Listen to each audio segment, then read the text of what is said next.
আজকে আমরা হচ্ছে যেটা শুরু করব যে advance meta analysis comprehensive insights for researchers and practitioners. So doctor এবং এবং রিসার্চারদের জন্য আমাদের এটা একটু ডিটেলস মেটা অ্যানালাইসিস। তো আজকে আমরা যে সেকশনগুলো ইম্পর্ট্যান্ট, আমি যদি আপনাদেরকে ইম্পর্ট্যান্ট সেকশনটা আমি ভাগ ভাগ করে দেবো যাতে আপনাদের বোরিং না লাগে। তো আমার স্ট্র্যাটেজিটা খুবই সিম্পল, কিছুটা অংশ থিওরি থাকবে, কিছুটা অংশ প্র্যাকটিক্যাল থাকবে, কিছুটা অংশ এক্সাম্পল থাকবে, যাতে আপনারা বোরিং ফিল না করেন যে আপনারা শুধু একটা থিওরি পড়ছেন, এটা পড়ে আমি কি করব, আবার পরের দিন আমি খুবই প্র্যাকটিক্যালে চলে গেলাম, আপনার কেউ থাকলেন না, জিনিসটা এমনটা হবে না। সো আমি ওইভাবে ভাগ ভাগ করেছি, কারণ যেহেতু জিনিসটা অনেক ভাস্ট আর এগুলো স্টেপ বাই স্টেপে শিখতে হবে। আবার যদি 2 ঘন্টা বা 3 ঘন্টারও ক্লাস নিই তাহলেও কিন্তু জিনিসটা সহজ হবে না। সো আমি ওইভাবে ইন্টারেস্টিং করার চেষ্টা করছি, আশা করি আপনারা এনজয় করবেন। তা এটা হচ্ছে আজকে আমাদের হচ্ছে টেবিলের হচ্ছে কন্টেন্ট।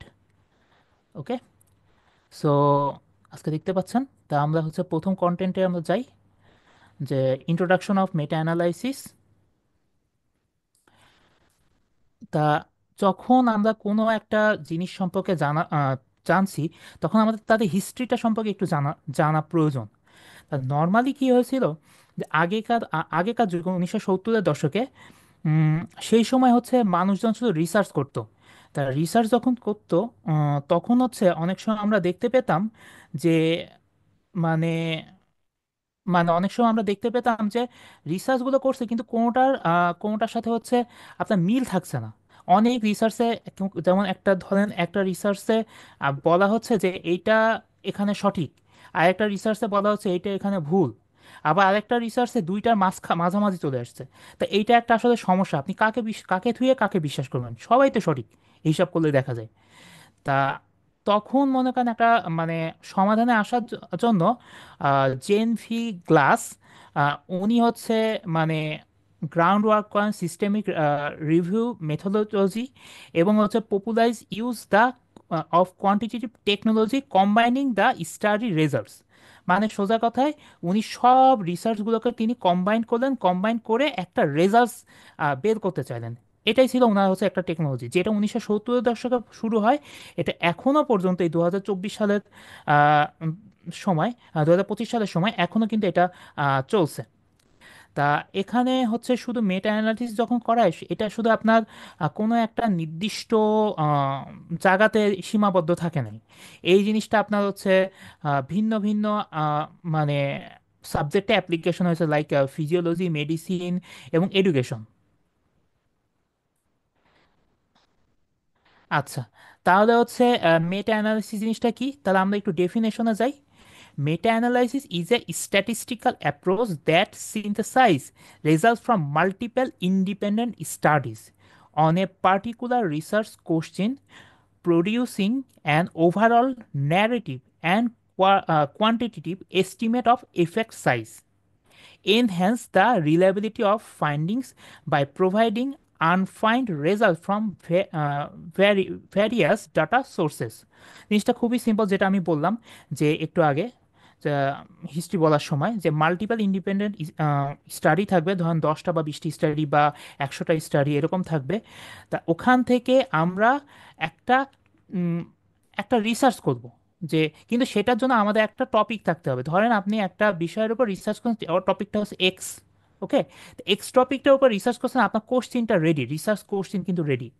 আবার এই এক্স কোশ্চিনসের উপরে আপনি হচ্ছে এর ভেতর থেকে হচ্ছে এস্টিমেট করছেন কত ইফেক্ট সাইজ নেবেন, আপনার পেশেন্ট পপুলেশন কত হবে, আপনার হচ্ছে আর্টিকেল সংখ্যা কত হবে। এইটা আহ, এইটা হচ্ছে আপনি কোনো একটা নির্দিষ্ট জায়গা থেকে নিচ্ছেন না, এটা ভিন্ন ভিন্ন আপনি জায়গা থেকেও নিতে পারবেন। আচ্ছা, এবার হচ্ছে purpose of meta analysis. Okay, তা আমি একটু পড়ি এখানে। The primary purpose of conducting meta analysis is to yield more accurate estimate of effect size by aggregating data. It helps clarify inconsistencies among study results, allowing researchers to uncover broader patterns and insights that individual study might miss. এখানে যদি আমি খুব সুন্দরভাবে বা সোজা ভাষাতে বলি, মানে অনেকগুলো রিসার্চ হচ্ছে, 10টা আপনি পেপার পড়লেন, 10টা পেপার থেকে আপনি দেখছেন যে একটা মানে হয়তো কথাটা একটা ধরেন কোনো একটা পয়েন্ট একটা জায়গাতে আছে, বা কোনো কোনো একটা ধরেন 10টা পেপারসের মধ্যে 8টা পেপারে ওই পয়েন্টটা নাই, 2টা পেপারের পয়েন্টটা আছে, ওই 2টা পয়েন্টের উপরে কেউই কখনো কোনো কাজ করে নাই। ওটা জাস্ট হচ্ছে আপনার ইগনোর একটা পয়েন্ট হিসেবে আছে। তা যখন আপনার ইগনোর পয়েন্ট হিসেবে আছে, তখন এটা হচ্ছে আপনার জন্য একটা অপরচুনিটি। সো এই অপরচুনিটি আপনি কাজে লাগিয়ে একটা মেটা অ্যানালাইসিস করে আপনি একটা ডেটা বের করলেন এবং একটা ফাইন্ডিংস বের করলেন, যেটা আপনাকে পরবর্তীতে নতুন কিছুর দিকে হচ্ছে অগ্রসর হতে সাহায্য করবে। আচ্ছা, কি ফিচার্স অফ মেথোডোলজি, এটা খুব একটা বেশি ডিসকাশনের প্রয়োজন নাই, আমি এখানে পিপিটিতে আছে, আপনাদের পড়ার জন্য সুবিধার জন্য লাগবে। আমি মূল পয়েন্টে আরো ফোকাস করি। তা এখানেও সেম, যে importance of meta analysis, like advantages of conducting a meta-analysis, like conducting a meta-analysis significantly increases the statistical power as it combines data from various studies to provide more reliable generability results, minimizes the risk of bias inherent or in single studies, and highlights the gaps in existing results. So জিনিসটা খুবই simple, একটু আগে আমি আপনাদেরকে যা বললাম জিনিসটা same জিনিসটাই বলছে, কিন্তু এখানে একটা কথা আছে যে আমরা ভেরিয়াস সোর্স থেকে, ভিন্ন ভিন্ন সোর্স থেকে আমরা ডেটা নেব এবং সেটাকে আমরা চেষ্টা করব যাতে বায়াস না হয়। বায়াসের ব্যাপারটা একটু পরে আপনাদেরকে আহ, মানে আর্টিকেলে সুন্দরভাবে বলে দেওয়া হবে। তা তখন আপনারা বুঝতে পারবেন। ওকে। তা অ্যাপ্লিকেশন ফিল্ডও বলে দিয়েছি, medicine, social science and other educational sector. ওকে।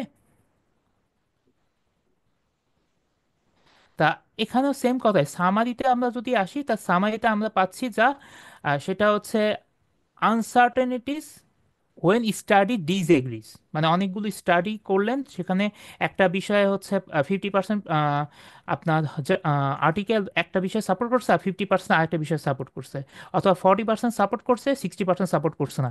এখান থেকে আপনি হচ্ছে একটা আইডিয়া নিতে পারবেন, যে মেটা অ্যানালিসিস করলে যে হ্যাঁ আমি এইটা করছি, আমারটাই সঠিক এবং আমার নিউ ফাইন্ডিংস আছে, এবং এটা আপনি যখন এস্টাবলিশ করতে পারবেন আপনি একটা গুড রিসার্চার হয়ে যাবেন। সো এটাই হচ্ছে মানে একটা অবস্থা। তা নেক্সট টপিকে যাই।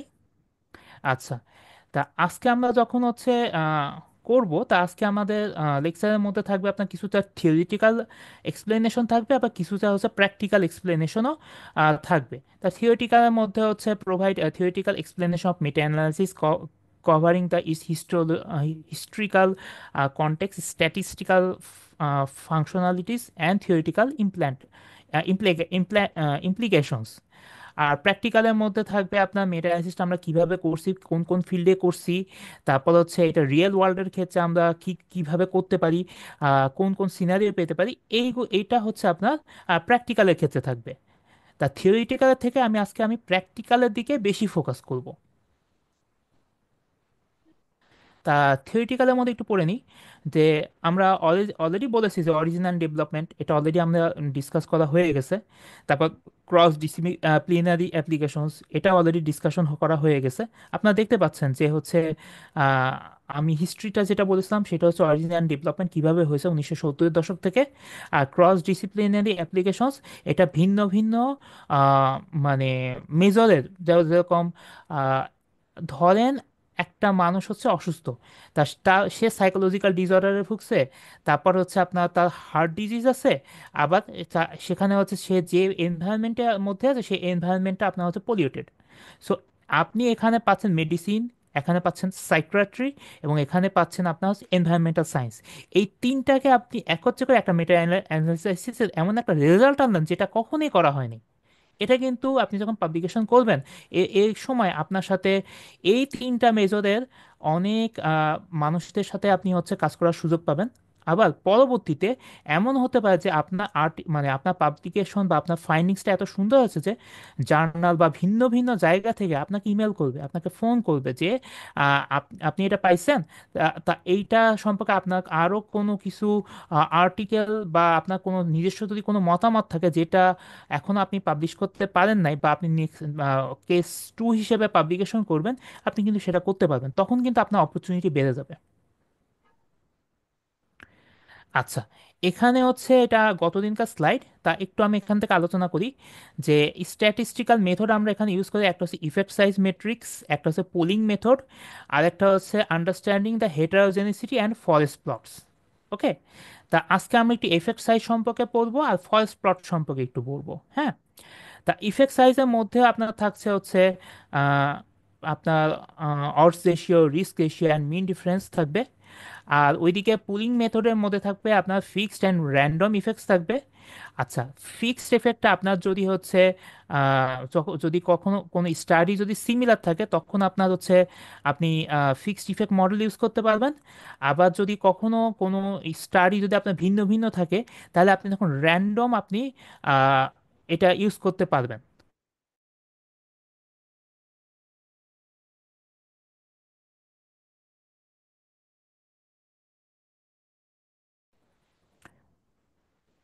এটা আহ, এখানে হচ্ছে আপনার হচ্ছে হেটারোজেনিসিটি সম্পর্কে বলা হয়েছে। তা এখানে আপনারা হচ্ছে মানে আরো ডিটেলস জানতে পারবেন। আমি এটা পরবর্তী ক্লাসে আরো আমি হচ্ছে ডিটেলস ভাবে ডিসকাশন করার চেষ্টা করব। তা স্ট্যাটিস্টিক্যাল ফাউন্ডেশন, তা মেটা অ্যানালিসিস রেস অ্যান্ড সেভারাল কি স্ট্যাটিস্টিক্যাল কনসেপ্টস। সো আপনি দেখতে পাচ্ছেন এখানে ইফেক্ট সাইজ সম্পর্কে আজকে বলবো বলে ইফেক্ট সাইজটা আছে, বাকিগুলো আপনার হচ্ছে একটু সাদা করে দেওয়া আছে যাতে ওগুলো আমরা পরে ডিসকাশন করব পরবর্তী ক্লাসে। The understanding statistical foundation, understanding effect size are clinical, effect size are critical in meta-analysis as they quantify the strength of phenomenon observed in research. Common metrics include Cohen's d for difference and odds ratios for uh, categorical outcomes, facilitating comparisons across diverse studies. ওকে, আর এইদিকে effect size সম্পর্কে আগেই বলেছি যে আপনার standard মিন difference আছে, তারপর হচ্ছে odd ratio আছে, রিস্ক রেশিও আছে, তারপর কোরিলেশন হচ্ছে কনফ্লিকোয়েন্ট আছে, এইগুলি। আচ্ছা, এখানে এই জিনিসগুলো সম্পর্কে একটু ডিটেলসে বলে দেওয়া হয়েছে। তা এই জিনিসটা জাস্ট একটা স্ট্যাটিস্টিক্যাল ব্যাপার, এইগুলো হচ্ছে জাস্ট আমাদের নর্মালি জানার জন্য জানতে হবে। আর যখন আমরা প্র্যাকটিক্যাল করব, যখন ওয়ান টু ওয়ান আমরা মেন্টরশিপ করব, তখন এইগুলো সম্পর্কে আপনাদের ডিটেলস আইডিয়া দেওয়া হবে। কারণ কি এই জিনিসটা যদি এখন আমি এখানে শুধু বলি তাহলে আপনারা যতটা না মজা পাবেন তার থেকে বেশি মজা পাবেন আর যখন আমরা এই জিনিসগুলো প্র্যাকটিক্যালি অ্যাপ্লাই করব। তা practical implementation like essential software and resource. এখানে দেখেন, এখানে কিছু সফটওয়্যার টুলস সম্পর্কে দেওয়া আছে, কোন কোন সফটওয়্যার টুলস আপনি ইউজ করতে পারবেন। লাইক সিএমএ ইউজ করতে পারবেন, রিভম্যান ইউজ করতে পারবেন অ্যান্ড আর প্যাকেজেস ইউজ করতে পারবেন। আর ডান পাশে আপনারা দেখতে পাচ্ছেন যে সফটওয়্যার টুলসগুলোর আপনার হচ্ছে লিঙ্ক দিয়ে দেওয়া আছে। সো আপনারা ওই লিঙ্কগুলোতে আপনারা যাবেন। সেই লিঙ্কগুলো আপনারা যখন দেখে ওখান থেকে আপনারা সফটওয়্যারগুলো থেকে কিছুটা আইডিয়া নিতে পারবেন যে হ্যাঁ আমি এই ধরনের সফটওয়্যার ইউজ করি, এবং কিছুটা আপনাকে ওরা আইডিয়াও দেবে যে আপনি এইটাকে সুন্দরভাবে কিভাবে শিখতে পারবেন সেই আইডিয়াটাও দেবে। তা আমাদের কাজ হচ্ছে এই মুহূর্তে সফটওয়্যার সম্পর্কে আমাদের একটু বেশি কিছু আমরা ফোকাস না করে আমরা কিভাবে আগে কোশ্চেন ফরমেশন করব বা কিভাবে আরও প্র্যাকটিক্যাল জিনিসগুলো সম্পর্কে জানবো, সেটা হচ্ছে আমাদের টার্গেট থাকবে।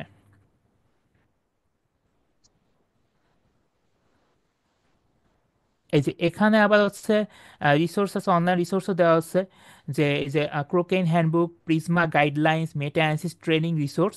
সো আপনারা এখানে শুধু এখানে আপনাদের হ্যান্ডবুক পেয়ে যাচ্ছেন, গাইডলাইন্স পেয়ে যাচ্ছেন, রিসোর্সও পেয়ে যাচ্ছেন। তো ওখান থেকে একটার সাথে আরেকটা কি সুন্দরভাবে আপনারা কানেক্ট করতে পারবেন এইভাবে দেওয়া থাকবে। আচ্ছা, এইটা একটু গতদিনকার হচ্ছে একটা হচ্ছে পিপিটি থেকে, এটা একটু আমরা একটু রিভিউ করে নিই। The research steps to perform a meta-analysis. The research question should be clearly defined using the PICO framework. ওকে, যেখানে পিকোর মধ্যে থাকবে আপনার পপুলেশন থাকবে, ইন্টারভেনশন থাকবে, কম্পারিজন থাকবে, আউটকামস থাকবে। ঠিক আছে। আর এর পাশে এর পাশে আপনার হচ্ছে আপনাকে লিটারেচার সার্চ করতে হবে এখানে।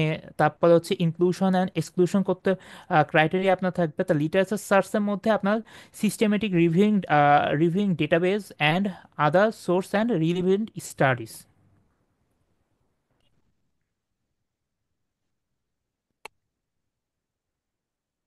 আচ্ছা, আবার এখানে ডেটা এক্সট্রাকশন আছে। তো ডেটা এক্সট্রাকশনগুলো আপনারা যখন করবেন তখন হচ্ছে আপনারা হচ্ছে স্ট্যাটিস্টিক্যাল যে অ্যানালাইসিস আছে সেগুলো অ্যানালাইসিস করতে পারবেন। আবার লাস্টে থাকবে একটা ইমপ্লিমেন্টেশন, মানে আপনি কিভাবে জিনিসটাকে ইমপ্লিমেন্ট করবেন, সেটা আপনার বায়াস থাকবে কিনা, সেন্সিটিভিটি থাকবে না, জিনিসটা অনেকটা হচ্ছে এরকমই। তা আমরা যদি হচ্ছে একটু খেয়াল করি আমাদের স্টেপগুলো খুবই সিম্পল। একটা হচ্ছে প্রথমে কোশ্চিন মানে সিলেক্ট করা, যে আমি কোন কোশ্চিনের উপর কাজ করবো। অ্যাজ এক্সাম্পল আমি যদি ডায়াবেটিক্সের উপর কাজ করি এবং আমার মূল যদি লক্ষ্য থাকে HbA1c, একটা উদাহরণস্বরূপ, তাহলে আমি একটা কোশ্চিন ফরম্যাট করে নিলাম যে হ্যাঁ আমার কোশ্চিন এইটা, এই কোশ্চিনটা থেকে ওই কোশ্চিনটা আমার টাইটেল হবে। বুঝতে পারছেন? তো যদি ওইটা আপনার টাইটেল হয়ে যায়, আপনি কোশ্চিন জানছেন, আপনার কাজ হচ্ছে অন্তত 20% কাজ হয়ে গেল। মানে রিসার্চের ক্ষেত্রে আপনার সব থেকে বেশি ইম্পর্টেন্ট হচ্ছে আপনার সঠিক টপিকটা খুঁজে বের করা। আপনি দেখবেন যে আপনি অনেক অনেক টপিক দেখছেন চোখের সামনে, কিন্তু আপনার কোনোটাই মনোভূত হচ্ছে না। আবার আপনি দেখছেন যে এটা খুবই রেয়ার, কিন্তু এই ব্যাপারে আপনি কাজ করার ক্ষমতা রাখেন না। আবার এমনও হচ্ছে হচ্ছে যে আপনি ক্ষমতা রাখেন, কিন্তু আপনার সেই পরিমাণ রিসোর্স নাই। মানে অনেক ধরনের প্রবলেমগুলো আপনাদের সামনে থাকবে। তো এই জন্য সবার আগে দরকার যে আমি কি বিষয়ে কাজ করব, মানে ডিফাইনিং দ্য রিসার্চ কোশ্চেন। ওকে, এবার হচ্ছে লিটারেচার সার্চ। আপনি লিটারেচার সার্চ করবেন, কোথা থেকে সার্চ করবেন, এটা একটা ব্যাপার। এখন আপনি পাবমেড থেকে সার্চ করতে পারেন, আপনি ক্রোকেন থেকে সার্চ করতে পারেন, আরও ভিন্ন ভিন্ন যে রিসোর্স আছে, গুগল স্কলার আছে, সেসব জায়গা থেকে সার্চ করতে পারবেন। আবার আরেকটা জিনিস হচ্ছে আপনাদের একটু জানানো দরকার, যে আমরা শুধু হচ্ছে একটা দুনিয়া সম্পর্কে জানি, ওয়েস্টার্ন দুনিয়া সম্পর্কে আমরা জানি, কিন্তু ওয়েস্টার্ন দুনিয়ার বাইরেও আরও কিছু দুনিয়া আছে, যেটা হচ্ছে আমরা শুধু ল্যাঙ্গুয়েজ ব্যারিয়ার বা অন্য কোনো প্রবলেমের কারণে আমরা কখনোই ওখানে ফোকাস করি না। যেমন চায়নাতেও আপনার হচ্ছে এরকম পাবমেডের মতোই হচ্ছে আপনার সাইটগুলো আছে, সেখানে সেম আপনার এই ধরনের আর্টিকেল পাওয়া যায়। ইভেন কি কোনো কোনো আর্টিকেল আপনি পাবমেডে পাবেন না। আবার চাইনিজরা হচ্ছে পাবলিকেশন করছে, সেটা চাইনিজ ভাষাতেই লেখা আছে, সেখানে আপনি এমন এমন কিছু আর্টিকেলগুলো পেয়ে যাবেন, আপনার কিছুই করা লাগবে না। আপনি সুন্দরভাবে গুগলে যাবেন, গুগল থেকে ওইটা জাস্ট ডকুমেন্টটাকে আপনি হচ্ছে অটো ট্রান্সলেট দিয়ে ট্রান্সলেট করে নেবেন, তখন আপনার কিন্তু পুরোটা ইংলিশ হয়ে গেল। এটাও কিন্তু আপনার একটা রিসোর্স। শুধু চাইনিজ ডেটা ভান্ডার ইউজ করে আপনার গুগল বা অন্য অনেক কিছুকে আপনি বাইপাস করে এমন এমন কিছু আর্টিকেল পেয়ে যাবেন যেগুলো আপনার টোটালি নিউলি স্টাডিজ, কারণ এই দেশেও তো আপনার আহ, আপনার রিসার্চ হচ্ছে। ঠিক তেমনি কোরিয়ার ক্ষেত্রেও সেম আছে, তারপর হচ্ছে জাপানের ক্ষেত্রেও আছে, আবার রাশিয়ার ক্ষেত্রে আছে। এই জিনিসগুলো সম্পর্কে জানতে হবে। আপনার যত বেশি জানবেন লিটারেচার লিটারেচার রিসোর্স সম্পর্কে, তত তত আপনাদের আপনাদের কাজটা সহজ হয়ে যাবে। একটু এই যে ডায়নামাইট খেলে একটু ফুল দিতে পারে, এটা তো অসুবিধা নাই মা, হ্যাঁ। ডেক্সল্যান্ড অথবা তুমি হলো আরিফুল, তুমি হচ্ছে একটু মিউট করার ব্যবস্থা করো, পেছন থেকে খুব ডিল্যান্ড, শব্দ ঠিক আছে আসছে। মা, শুয়ে পড়ো। না, এটা কিছু হবে না, ঠিক হয়ে যাবে ইনশাআল্লাহ। ওয়ালাইকুম আসসালাম। শুয়ে পড়ো মা একটু, হ্যালো। শুয়ে পড়ো একটু। এখন তো আল্লাহর রহমতে হুম, জি শুরু করেন। হ্যাঁ, তা হচ্ছে বললামই তো, লিটারেচার সার্চ আপনারা পেয়ে যাচ্ছেন। আর এর সাথে হচ্ছে আপনি তখন আপনি স্টাডি সিলেকশন করবেন। আপনি না লিটারেচার সার্চের আপনি রিসোর্স খুঁজে পেলেন, পাবমেড, তারপর হচ্ছে আপনার হচ্ছে ক্রোকেইন, এগুলো আপনি খুঁজে পেলেন, বা গুগল স্কলার, অথবা চায়না চায়না চায়না যে সাইটগুলো আছে আপনার সেগুলো খুঁজে পেলেন। কিন্তু এখন আপনি লিটারেচার সার্চের জায়গা খুঁজে পাইছেন, কিন্তু আপনি স্টাডি সিলেক্ট করবেন কিভাবে? তা এইটার জন্য আপনার একটা ক্রাইটেরিয়া থাকবে। যেরকম একটু আগে বলেছিলাম যে আপনার হচ্ছে ডায়াবেটিসের সাথে হচ্ছে HbA1c, এইটাকে আপনি এইটা সব কিছু কিছু আপনি আর্টিকেল পাবেন যেটার মধ্যে HB1C আছে। ধরেন 100টা আর্টিকেল পেলেন, 100টা আর্টিকেলের মধ্যে আপনি 10টা বা 20টাতে আপনি HB1C সম্পর্কে পেলেন। এই 10টা বা 20টাই হচ্ছে আপনার হচ্ছে ইনক্লুশন ক্রাইটেরিয়ার মধ্যে পড়ে। আর যেটা মনে করেন আপনার নাই, আপনার ওই রিসার্চ ওই আর্টিকেলগুলো আপনি সুন্দরভাবে এক্সক্লুড করে দিলেন। আপনি একটু ভালোভাবে পড়লে আপনি বুঝতে পারবেন কিসের মধ্যে কি আছে, কিসের মধ্যে কি নাই। সেটা আপনার স্টাডি, এভাবে আপনি স্টাডি সিলেকশন করে নেবেন। এরপরে হচ্ছে আপনার থাকছে হচ্ছে ডেটা এক্সট্রাকশন থাকবে, এটা আপনার স্ট্যাটিস্টিক্যাল ভাবে আপনি একটু দেখতে পারবেন। আবার হচ্ছে স্ট্যাটিক্যাল অ্যানালাইসিস অ্যান্ড ইমপ্লিমেন্টেশন, এটাও হচ্ছে আপনার অ্যানালাইসিস করার পর আপনি কিভাবে ডেটাটাকে মানে ব্যবহার করছেন সেটা হচ্ছে আপনি বুঝতে পারবেন। আচ্ছা, এখানে একটু আমি যাই স্টেপ বাই স্টেপ ইমপ্লিমেন্টেশন। হ্যাঁ, তা একটু আগে যেটা বললাম যে এখানে আমাদের একটা সিম্পল ফরেস্ট প্লট দেওয়া আছে। আজকে আমাদের যে দুইটা আমাদের ফরেস্ট প্লট থাকবে, এটা একটা সিম্পল ফরেস্ট প্লট। আর আরেকটু স্পেশাল টাইপ, সেইটা হচ্ছে আপনাদেরকে আমি একটু পরে উদাহরণ দেখাচ্ছি। তা এইটা সিম্পলটা আমরা একটু সহজে বুঝে নিই। হুম। তা এখানে হচ্ছে আমাদের কি স্টেপের মধ্যে থাকবে রিসার্চ কোশ্চিন থাকবে, লিটারেচার সার্চ থাকবে, ডেটা এক্সট্রাকশন থাকবে, অ্যানালাইসিস থাকবে। ঠিক আছে। আর এই ফরেস্ট প্লটটার দিকে একটু দেখেন যে স্টাডি 1 2 3 এরকম দেওয়া আছে। তারপর হচ্ছে আপনার হচ্ছে হরাইজন্টাল লাইন আছে এখানে আপনার, এখানে কিছু কিছু জায়গাতে নীল দেওয়া আছে, কিছু কিছু জায়গাতে নীলের মধ্যে ছোট ডট দেওয়া আছে। এগুলো আমরা ডিসকাশন করব।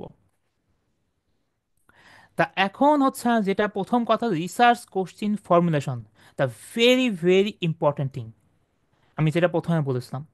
সো আমরা একটু এখানে পড়ি। This is where everything begins here researchers formulate a specific answerable question using frameworks like PICO. P means population, I means intervention, C means comparison, O means outcomes. For example, does metformin improve HbA1c levels in type 2 diabetics patient compared to placebo? তা এখন আপনারা একটু দেখেন, এটা একটা উদাহরণ আমি দিয়েছি যে এখানে আপনার কি আছে। এখানে হচ্ছে আপনার হচ্ছে ধরে নেন যে আপনার টাইপ 2 ডায়াবেটিস কাদের হয়, এখানে কিন্তু সব কিছু কিন্তু আপনার ডিরেক্টলি দেওয়া থাকবে না। আপনাকে এখন দেখতে হবে যে টাইপ 2 ডায়াবেটিস হয় অ্যাডাল্ট পেশেন্টের হয়, বাচ্চাদের কিন্তু হবে না। তারপরে হচ্ছে আপনার ইন্টারভেনশন যদি থাকে, তাহলে ইন্টারভেনশন আপনি কি দিচ্ছেন, আপনি হচ্ছে মেটফর্মিন, আপনি এইটা দিয়েই আপনার হচ্ছে আউটকামটা কি আসে সেটা আপনি দেখতে চাচ্ছেন HbA1c এর উপরে।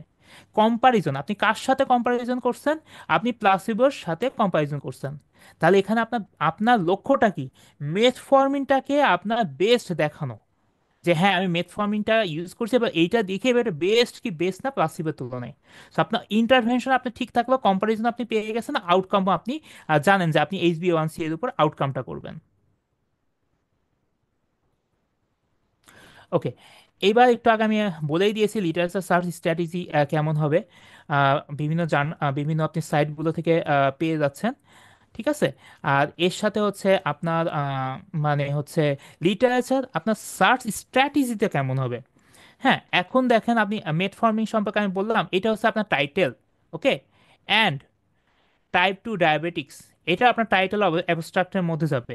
অ্যান্ড র্যান্ডোমাইজ কন্ট্রোল ট্রায়াল, এটা হচ্ছে আপনার RCT, আপনি পাবলিকেশন টাইপ।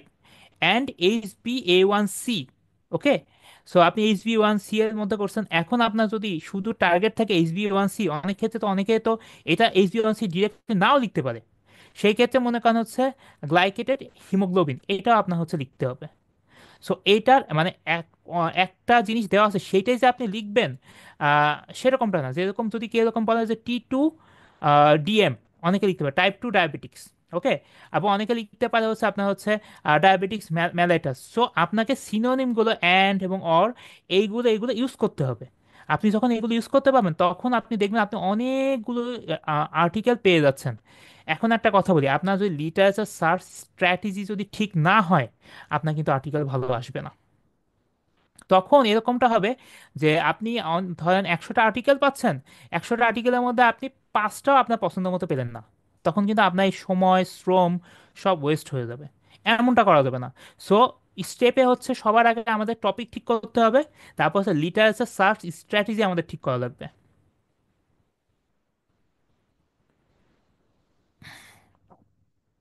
আচ্ছা, ডাটা এক্সট্রাকশন, এখানে আপনার হচ্ছে effect size, sample size, effect study characteristics, আর হচ্ছে কোয়ালিটি কোয়ালিটি ইন্ডিকেশনস, এইগুলো সম্পর্কে আমরা মানে ফোকাস করি।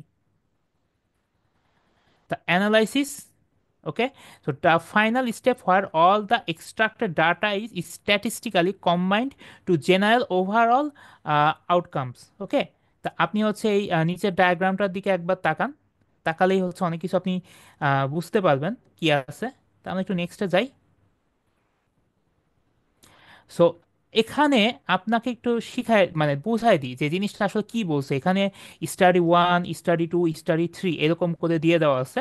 তা এখানে আসলে কি বলছে, ইসরোতে আপনার study one, study two, study three দেওয়া আছে।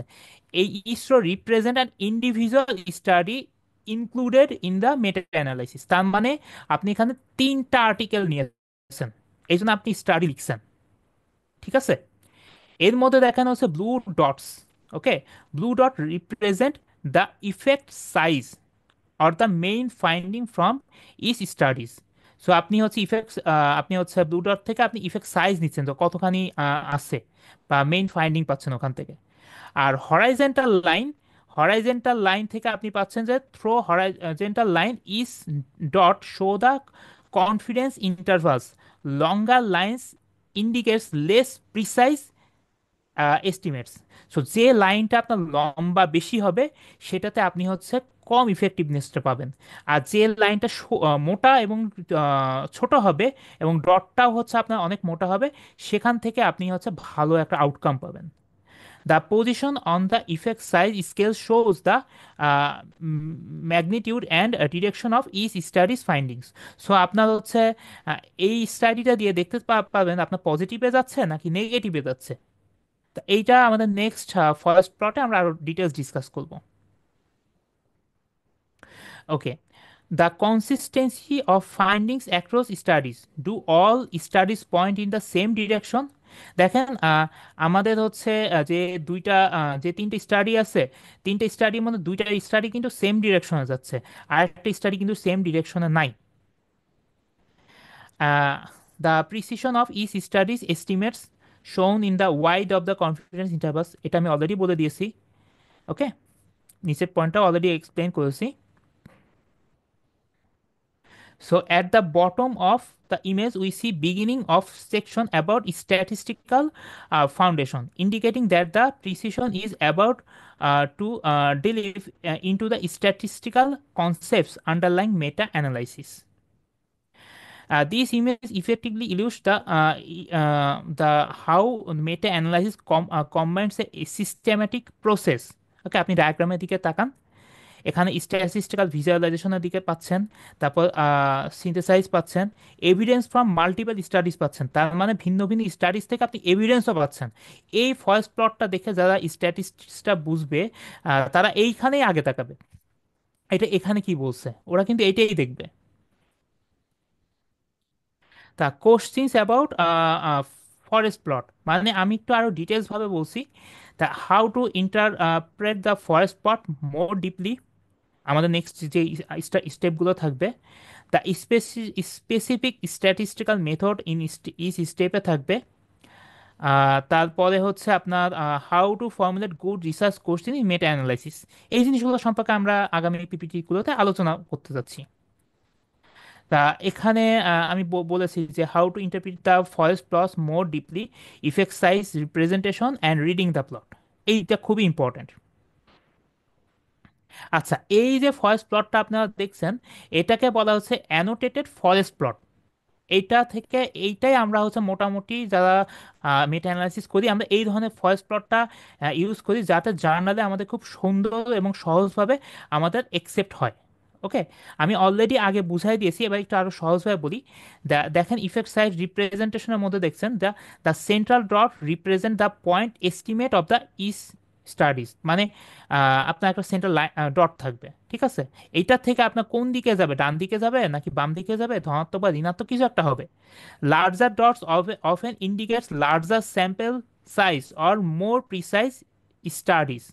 ওকে, সো আপনার যদি হচ্ছে আহ, আপনার যত বড় হবে আপনার মানে উম, মানে লাইনটা, তত আপনাদের হচ্ছে আপনার হচ্ছে হাই মানে লো প্রিসিশন হবে, বুঝতে পারছেন? আর যত ছোট হবে তত আপনার হচ্ছে প্রিসিশনটা ভালো হবে। আর এখানে আপনি দেখতে পাচ্ছেন যে diamond at the bottom represents the overall pool effect. মানে সবগুলো আপনি স্টাডি থেকে এই ডায়মন্ড লাইনটা আপনার কোন দিকে যাবে, ডান সাইডে না বাম দিকে যাবে, সেটা থেকে আপনি একটা পুলড ইফেক্ট পাবেন। Okay, reading the plot, studies are typically listed like by size. The vertical line at zero in the line of no effect, মানে ওখানে যেখানে জিরো আছে আপনি ওখানে দেখেন ওখানে কোনো ইফেক্টই নাই।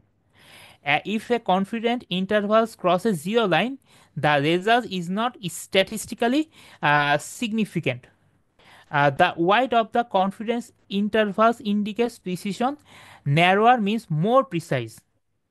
আগে যেটা বলেছিলাম।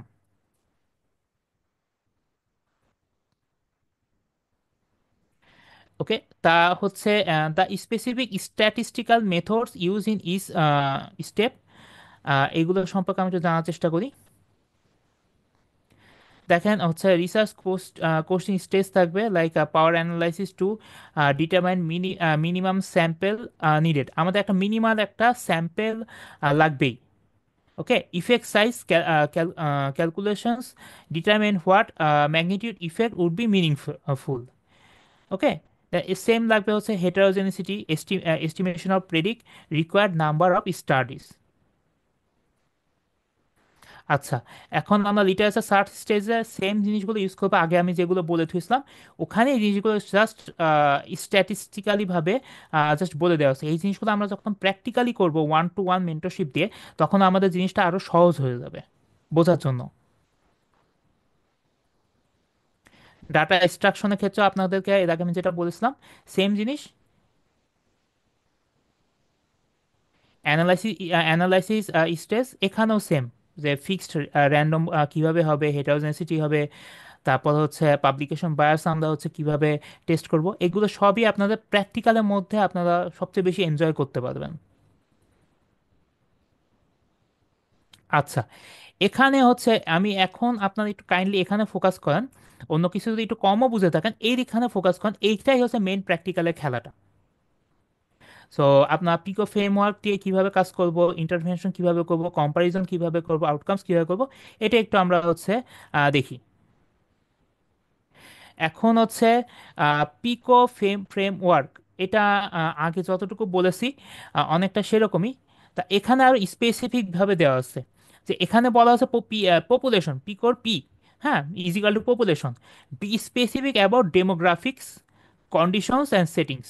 মানে আপনি কোন ডেমোগ্রাফিকে কাজ করছেন, ওখানকার কন্ডিশনস কি, বা ওখানকার অ্যাজ এক্সাম্পল ওখানকার রোগের সেটিং কি অথবা হসপিটালের সেটিং কি, এইটা আপনাকে দেখতে হবে।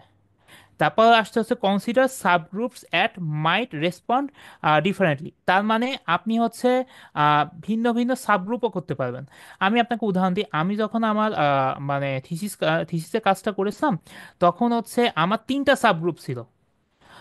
অনেক চাইনিজরা যখন করছে তাদের কিন্তু দুইটা দুইটা করে সাবগ্রুপ ছিল, আমার কিন্তু তিনটা। আর এই তিনটা সাবগ্রুপ হওয়ার কারণে আমার মানে যে ফাইন্ডিংসগুলো বেরোছিল আমার সেগুলো আরও অ্যাকুরেটভাবে বেরোছিল। সো আপনার যত সাবগ্রুপ হবে তত আপনার কিন্তু অপরচুনিটি বাড়বে, এবং ওইটার ভেতর থেকে আপনি সাবগ্রুপের ভেতর থেকে কিন্তু আপনি আরও কম্পারিজন করতে পারবেন। তারপর হচ্ছে এই যে বললাম যে ইনক্লুশন এবং হচ্ছে এক্সক্লুশন ক্রাইটেরিয়া আপনার বের করবেন, যে একটা স্টাডিকে আপনি হচ্ছে কোন কোন বিষয় দিয়ে ইনক্লুড করবেন, কোন কোনটা দিয়ে আপনি এক্সক্লুড করে দেবেন। সো এটা আপনাদের জন্য হচ্ছে আরো সহজ হবে। তারপর ইন্টারভেনশনও সেম আছে, একটু আগে আপনাদেরকে খুব সুন্দরভাবে বুঝাই দিলাম যে মেটফর্মিন ছিল, প্লাসিবো ছিল, আপনার ইন্টারভেনশন ছিল আপনার হচ্ছে মেটফর্মিন। তো এইখানে জিনিসগুলো এইভাবে আপনার বলে দেওয়া আছে, যে এখানে স্পেসিসিটি, এক্সট্রা ট্রিটমেন্ট দেওয়া আছে, ডোজেস দেওয়া আছে, ডিউরেশন দেওয়া আছে। এখন আপনি হচ্ছে ইউজ করছেন কোন ড্রাগ, মেটফর্মিন, ওকে, আপনার ডোজ কত হবে সেটা আপনি কিভাবে হিসাব করবেন, আপনি কোন পেশেন্টকে দিচ্ছেন সেটা যেন ডোজ আপনি হিসাব করে দেবেন। আবার হচ্ছে ডিউরেশন, কত ডিউরেশন দিচ্ছেন, 6 মাস নাকি 1 বছর নাকি 1 মাস, এটা কিন্তু আপনার ডিউরেশনের মধ্যে থাকবে, ইন্টারভেনশনসের মধ্যে। Include variations that would be considered equivalent, যতটা ভেরিয়েশন থাকবে ততটা আমাদের জন্য ভালো। ডিফাইন্ড ইমপ্লিমেন্টেশন রিকোয়ারমেন্টস, মানে আমাদেরকে যে এখন কোন জায়গাতে ইউজ করছি সেটার রিকোয়ারমেন্ট কি কি আমাদের এইটা ভাগ করে দিতে হবে। তার মানে একটা জিনিস দেখেন, আপনি যখন হচ্ছে একটা রিসার্চ করছেন সেখানে আপনি জাস্ট হচ্ছে একটা পেশেন্টকে শুধু ড্রাগ দিয়ে দিচ্ছেন, কিন্তু এইটা কি কখনো এত ডিটেলসভাবে ট্রাই করছেন, চিন্তা করেছেন যে এইটা যদি ইফেক্ট কেমন হইতে পারে, ইমপ্লিমেন্টেশন কেমন হইতে পারে ক্লিনিক্যালি? ওইটা ওইটা যখন করছেন তার সাথে আপনি যদি যখন রিসার্চটাকে অ্যাড করে দিচ্ছেন, জিনিসটা আপনার জন্য তত সহজ হয়ে যাচ্ছে এবং সুন্দর হচ্ছে। এবং আপনি এইটা থেকে ধরেন 100টা পেশেন্ট দিচ্ছেন, ধরেন আপনি হচ্ছে একজন হচ্ছে মানে ডাক্তার যিনি হচ্ছে শুধু ডায়াবেটিসের পেশেন্ট থাকেন অ্যাজ এক্সাম্পল। আপনি যদি এইরকম পেশেন্টের রেকর্ড রাখা শুরু করেন, আপনি কোন কোন ওষুধ দিচ্ছেন সেগুলো দিয়ে আপনার খুব সুন্দরভাবে আপনার একটা মানে আপনি রেকর্ড বের করে ফেলতে পারবেন। শুধু আপনি পেশেন্টের রেকর্ড দিয়ে করতে পারবেন, তাতে খুব একটা বেশি সমস্যা হবে না। তারপরে যে কম্পারিজন সম্পর্কে একটু আগে বললাম যে আপনি কার সাথে কার কম্পারিজন করছেন। একটু আগে বলছিলাম যে কম্পারিজনের মধ্যে মাল্টিপল গ্রুপ থাকা লাগবে, কন্ডিশনস থাকা লাগবে, স্ট্যান্ডার্ড কেয়ার থাকা লাগবে। তারপর আউটকামসের দিকে যখন যাব, প্রাইমারি এবং সেকেন্ডারি আউটকাম, আপনার একটা ওষুধ দিচ্ছেন সেটা প্রাইমারি আউটকামটা কি সেটা আপনি বের করতে পারবেন। এইটার সাথে আপনার সেকেন্ডারি অথবা টার্সিয়ারি আউটকামও আসতে পারে, তবে নর্মালি প্রাইমারি এবং সেকেন্ডারিটাই মানুষ রাখে। আর টার্সিয়ারি যদি হয় সেটা অনেক ক্ষেত্রে অনেক রেয়ার কেস বা কেসের ক্ষেত্রে আপনি পেয়ে যেতে পারেন। Consider clinically meaningful differences. So ধরেন আপনি কাজটা করছেন, কাজের মধ্যে আপনি ধরেন তিনটা বা চারটা হচ্ছে আপনি হচ্ছে আউটকাম পেলেন, কিন্তু আপনি কোন আউটকামটা ফাইনালি রাখবেন এটা আপনার মানে স্টাডিটাকে আসলে কোন দিকে ধাবিত করছে তার উপর আপনাদেরকে হিসাব করতে হবে। তখন আপনি দেখতে পাবেন যে আপনাদের জন্য কাজটা একদম মানে খুবই সহজ হয়ে যাচ্ছে। এবং একটা এবং এই ধরনের হচ্ছে নর্মালি এই ধরনের মেটা অ্যানালাইসিসগুলো খুব সুন্দরভাবে দ্রুত আপনার হচ্ছে গুড ইম্প্যাক্ট ফ্যাক্টর জানালে হচ্ছে আপনার পাবলিকেশন হয়। আচ্ছা, আমি একটু এখন একটু কিছু স্পেসিফিক এক্সাম্পলস দেওয়া হবে। আপনার হচ্ছে ওয়েল ফরম্যাটেড রিসার্চ কোশ্চিন কেমন হয়। আপনার শুধু যদি দেখেন যে আপনি মেডিকেলেরটা যদি দেখেন তাহলে কিন্তু আপনি হচ্ছে শুধু আপনার মাথাতে এরকমটাই থাকবে যে আমি শুধু মেডিকেলেরটাই দেখলাম। তা আমি সবসময় এরকমটা মনে করি যে ধরেন আপনি একটা মেডিকেলের বিষয় দেখলেন, একটা এডুকেশনাল বিষয় দেখলেন, একটা সাইকিয়াট্রিক বিষয় দেখলেন, দেখিয়ে এটাকে যখন আপনি ক্রসভাবে লিঙ্ক করতে পারবেন, এইটা আপনাকে আপনি গুড রিসার্চার কিনা সেটা আপনাকে হচ্ছে আইডেন্টিফাই করবে। কারণ কি, মেডিকেল রিসার্চও ইম্পর্টেন্ট, আবার সাইকোলজিক্যাল রিসার্চও ইম্পর্টেন্ট, আবার এডুকেশনাল রিসার্চও ইম্পর্টেন্ট। এইটা মানে একটা একটার সাথে মানে টোটালি কানেক্টেড।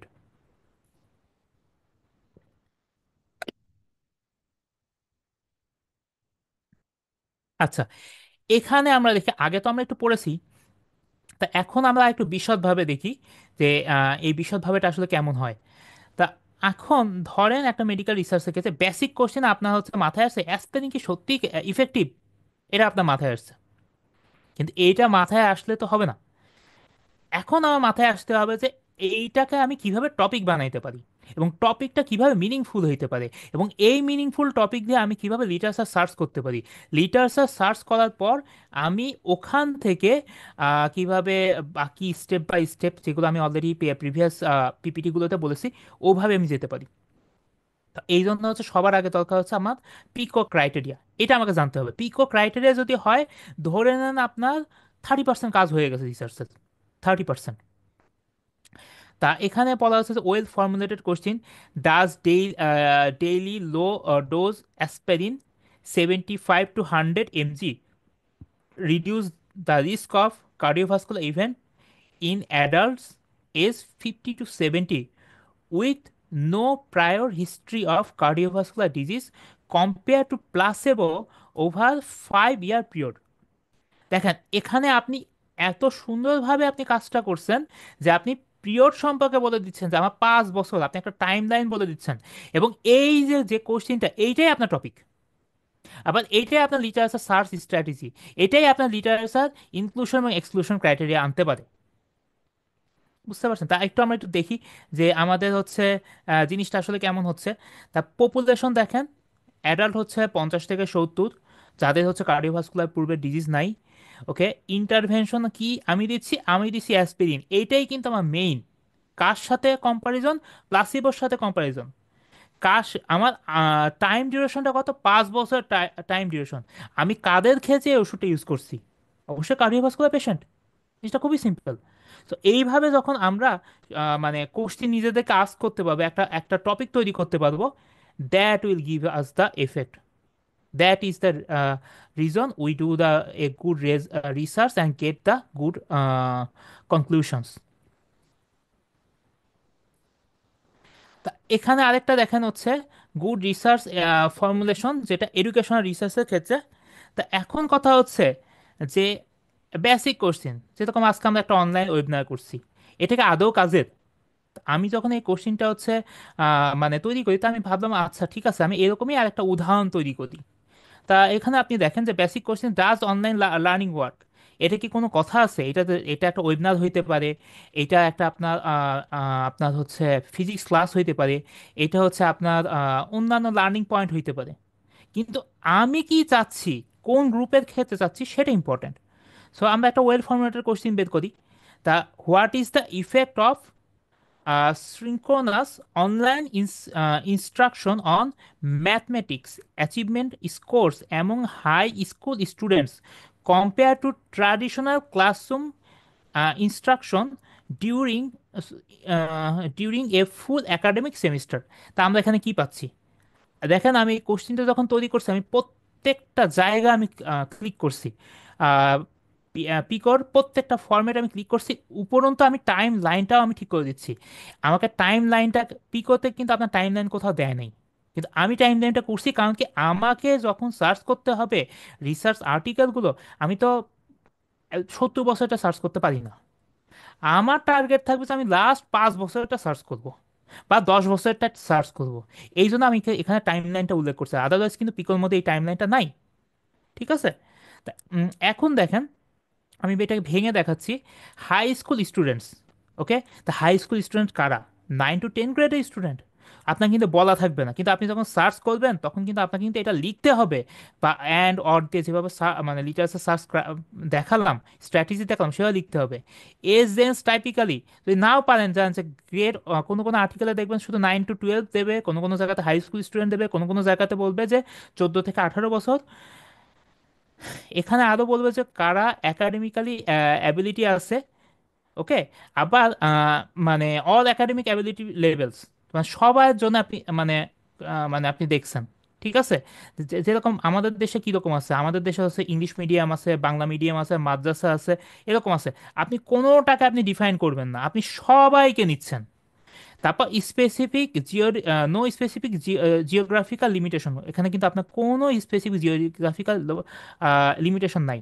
তাহলে আপনি ধরেন শুধু সব দেশে নিলেন, ওখানে কিছু বাংলা, ওখান থেকে আপনি বের করতে পারবেন, কান্ট্রি কান্ট্রি কিন্তু আপনি ভাগ করতে পারবেন। ধরেন চায়না থেকে আপনি হচ্ছে 20টা স্টাডি পেলেন, বাংলাদেশ থেকে হলে 10টা পেলেন, ইন্ডিয়া থেকে 5টা পেলেন, কোরিয়া থেকে মনে করেন হচ্ছে 50টা পেলেন। এমনটা তখন আপনি কিন্তু আবার কান্ট্রি অনুযায়ী আপনি আবার সুন্দর করে রিসার্চের ভেতরে আপনি ভাগ করে দিয়ে যখন দেবেন, তখন আপনার রিসার্চটা আরো সুন্দর হয়ে যাবে। তা এটা গেল। তারপর হচ্ছে এখানে হচ্ছে ইন্টারভেনশন আপনার কাদের থাকছে, যে আপনার অনলাইন ইনস্ট্রাকশন থাকছে। ওকে, কম্পারিজন কাদের সাথে? ট্র্যাডিশনাল ক্লাসরুমের সাথে। আউটকামস কি থাকছে?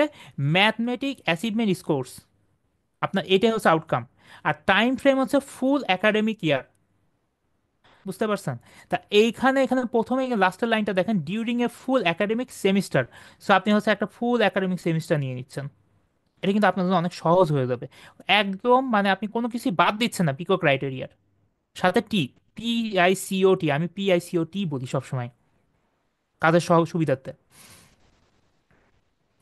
আচ্ছা, এরপরে দেখেন সাইকিয়াট্রি এক্সাম্পলস। সাইকিয়াট্রি এক্সাম্পলসের মধ্যে বেসিক কোশ্চেন্সের মধ্যে is CBT effective for anxiety? What is the effectiveness of individual cognitive behaviour therapy? 12 থেকে 16 sessions compare to medications, medication নাম দেওয়া আছে reducing the symptom of generalised anxiety disorder in adults aged 18 থেকে 65 as measure the GAD-7 scales. So এখানে আমি পিকো breakdown করে ফেলবো, খুবই সিম্পল। আমি হচ্ছে পপুলেশন জানলাম, আমি হচ্ছে ইন্ডিভিজুয়াল আপনার হচ্ছে ইন্টারভেনশন জানলাম, কাদের ক্ষেত্রে সিবিটি পেলাম, তারা ইন্টারভেনশন কম্পারিজন কাদের কাদের পেলাম, like SSRIS outcomes, GAD symptoms. Okay, time frame 12 থেকে 16 সেশনস।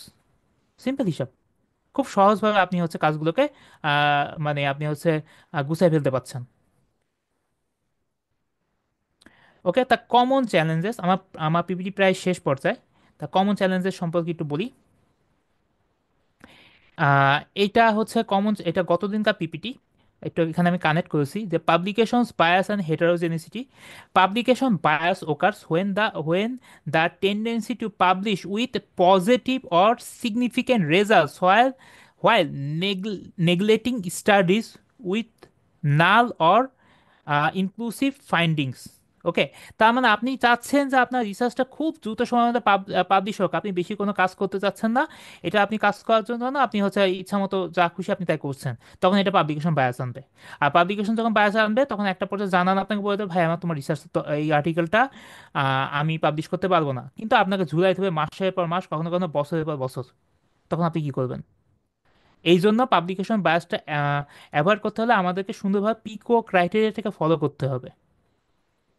তারপর heterogeneity reflect the difference of study population. So আমি কত মানে কত পপুলেশন নিচ্ছি, আমি অ্যাডাল্ট নিচ্ছি, চাইল্ড নিচ্ছি, মেল নিচ্ছি না ফিমেল নিচ্ছি, না কাদের নিচ্ছি, সেটা আমাকে একদম মানে ক্লিয়ার করতে হবে। ওকে, এর মাধ্যমে আমাদের হচ্ছে একটা ভালো একটা আউটকামস আসবে। আহ, এই তো। আর কোয়ালিটি কনসার্ন আমি তো বলেছি যে আমাদেরকে বায়াস করা যাবে না। ডাটা এক্সট্রাকশন অ্যান্ড ইরর্স ইমপ্লিমেন্টেশনস, আমাদের এই যে ডাটা এক্সট্রাকশনের সময় আমাদের হচ্ছে কোনো ভুল করা যাবে না, বা যদি আমরা না পারি তাহলে আমরা কোনো স্ট্যাটিস্টিক্স যারা পারে বা যারা মেজর স্ট্যাটিস্টিক্স তাদের সাহায্য নেব। আমার জিনিসটা খুবই সিম্পল, আমরা হচ্ছে অনেক ক্ষেত্রে রিসার্চ করার সময় খুব ভয় পেয়ে যাই, ভাই আমি এত বড় রিসার্চ করব, আমি না এই জিনিসগুলো সাজাইতে পারলাম, কিন্তু আমি স্ট্যাটিস্টিক্স পারবো না। No, there is no problem. সেখানে আমরা হচ্ছে স্ট্যাটিস্টিক্সিয়ানের হেল্প নিয়ে খুব সুন্দরভাবে কাজগুলোকে সমাধান করে ফেলতে পারি। এটার জন্য এটা আপনার করার দরকার নেই। ওকে, এখন হচ্ছে এই যে যেগুলো বললাম সেগুলো হচ্ছে সলিউশনসের মধ্যে যাই, মানে এই সলিউশনসগুলো কেমন হবে। আচ্ছা, পাবলিকেশনস পাবলিকেশনস বায়াস। ওকে, সলিউশন সার্চ গ্রে লিটারেচার।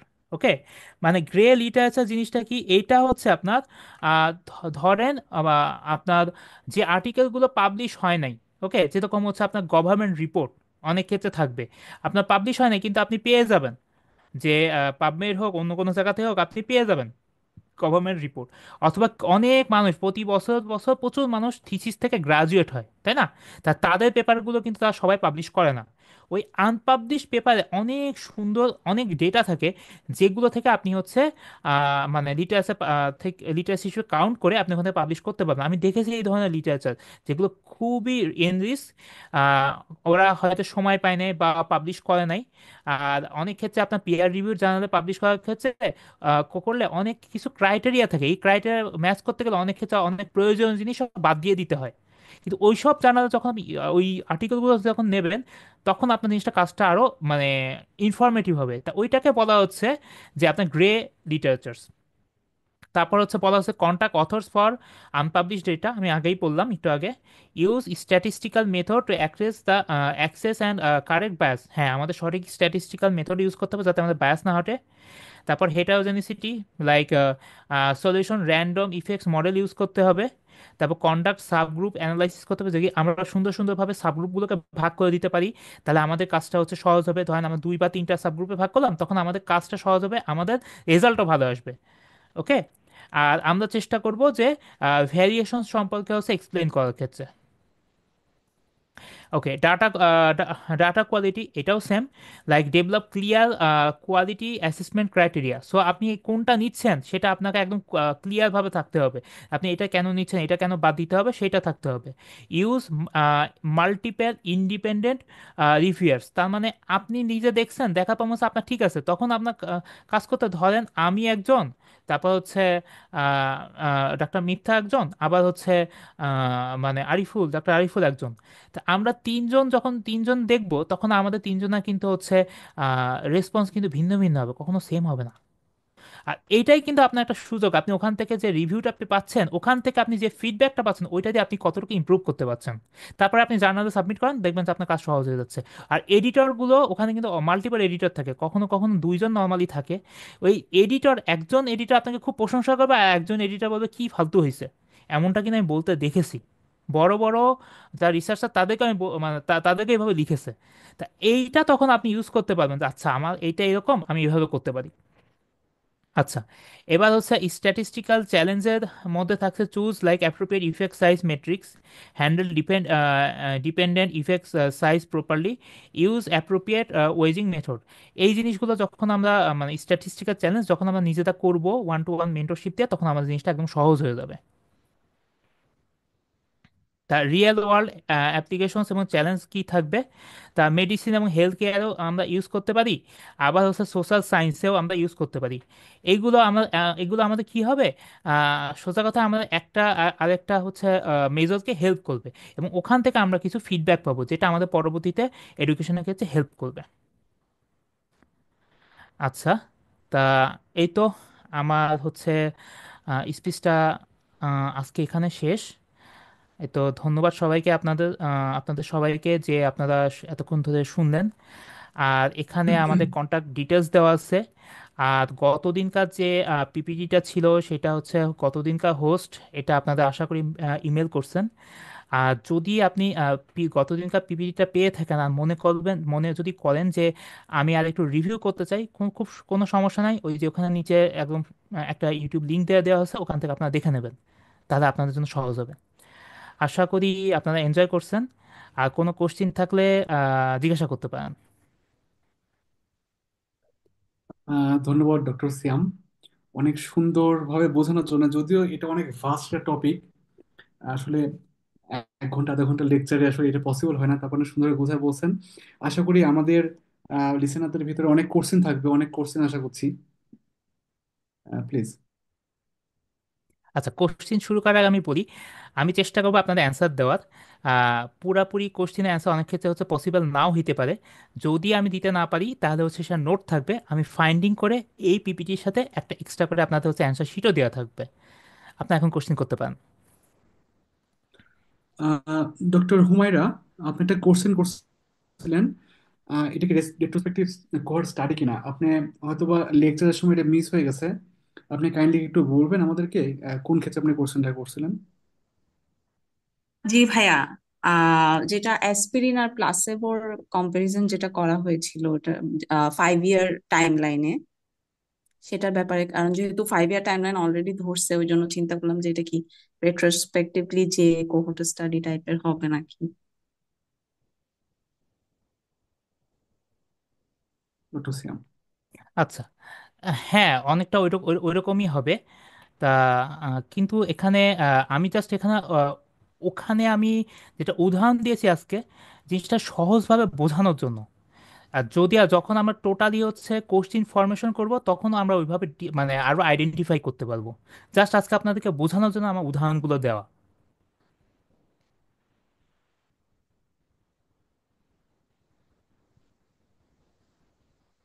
ধন্যবাদ। আর কারো কাছে কোশ্চেন পেতে পারি আমরা?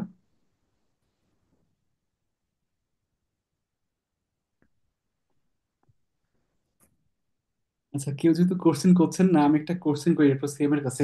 খুবই সিম্পল একটা কোশ্চেন, খুবই হচ্ছে এটা কি বলে, মানে খুবই বেসিক লেভেল একটা কোশ্চেন। আমরা যদি মেটালিস্ট করতে চাই, আমাদেরকে জানতে হবে যে মেটালিস্টটা কি, what is the main purpose of meta analysis, আমরা মেটালিস্টটা কেন করব? আচ্ছা, ধরেন মনে করেন গত মানে 1970 দশকের আগে সবাই ইন্ডিভিজুয়াল পেপার পাবলিশ করতো, কেউ কেস পাবলিশ করতো, কেউ হচ্ছে আপনার অন্যান্য রিপোর্টগুলো পাবলিশ করতো। তা করার পর একটা সময় দেখা গেল যে টপিক সেম, ওকে, ধরে নেন টপিক সেম, কিন্তু তাদের আউটপুটটা ভিন্ন। তা এখন মানুষের মধ্যে প্রশ্ন আসলো, ভাই আমি কারটা বিশ্বাস করব? এ বলে যে আমার পেপারটা সঠিক, ও বলে আমার পেপারটা সঠিক। তা তখন আমি কি করব? তা তখন এরকম দেখা গেছে যে সিমিলার টাইপের টপিক আমি পেলাম। এই সিমিলার টাইপের টপিক থেকে আমি আহ, একটা টপিক তৈরি করলাম, নিজের মতো করে একটা টপিক তৈরি করলাম।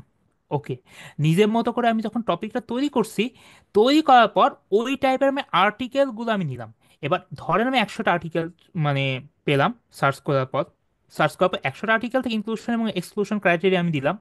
দেওয়ার পর আমি 5টা আর্টিকেল আমি আমার ইনক্লুশন ক্রাইটেরিয়ার মধ্যে থাকলো, ওইখান থেকে আমার একটা যে কালেকশন করলাম, যেটা ফরেস্ট প্লটের মাধ্যমে দেখালাম।